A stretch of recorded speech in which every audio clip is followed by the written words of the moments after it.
What's up, y'all? Quick one, I think. But I was just having this sort of reflection, thinking back on an interaction that I had yesterday.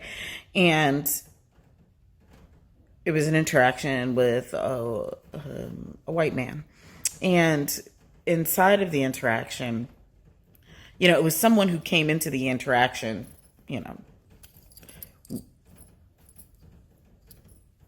it had already been disclosed and shared that this person had a lot of connection to resource, um, and both by them and by someone else in the group.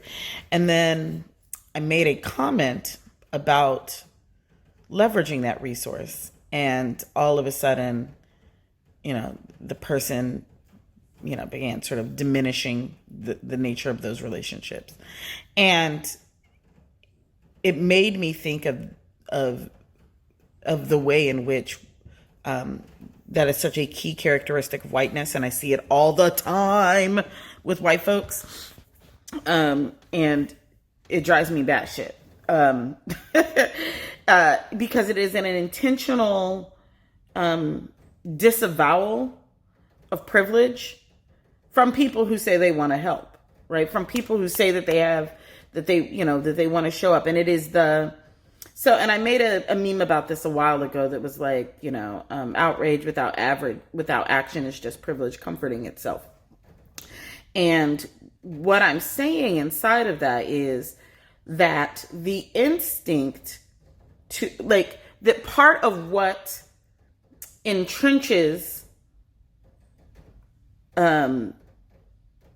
white supremacist delusion and the privilege of whiteness therein is its constant disavowal of that privilege, right? It's constant unwillingness to see and acknowledge and leverage that privilege, right? Because if you actually acknowledged that you had the power that you have, then you actually have to deal with complicity. Then you have to deal with all the times that you didn't use it, all the times you didn't leverage it.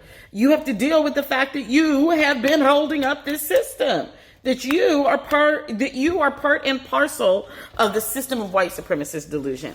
And again, that makes white people so uncomfortable that what they would rather do, the thing that is easier for the brain, is to pretend that you don't have what you have, right? And so, the offering is to say, when the instinct comes up for you to minimize some aspect of your power, some aspect of your resource, some aspect of your positionality, it is your machination of whiteness trying to protect its position as superior. That is what that is doing, right? And you may not notice it as that. You might call it being modest. But it's not any of that shit. Stinky rotten tomatoes. It's none of that shit. It is an internal mechanism to protect whiteness and to protect the spoils of whiteness, right?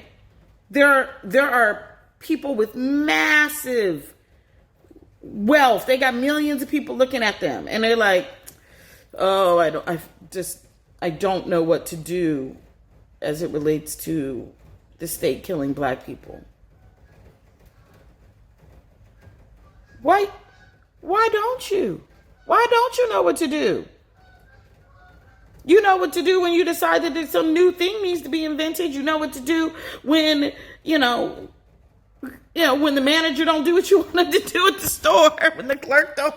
Like, there are all these other places where people have efficacy, and then all of a sudden they don't have no efficacy when it comes to interrupting the systems and structures that they co-created and maintain through their active and passive engagement inside of the systems of white supremacist delusion.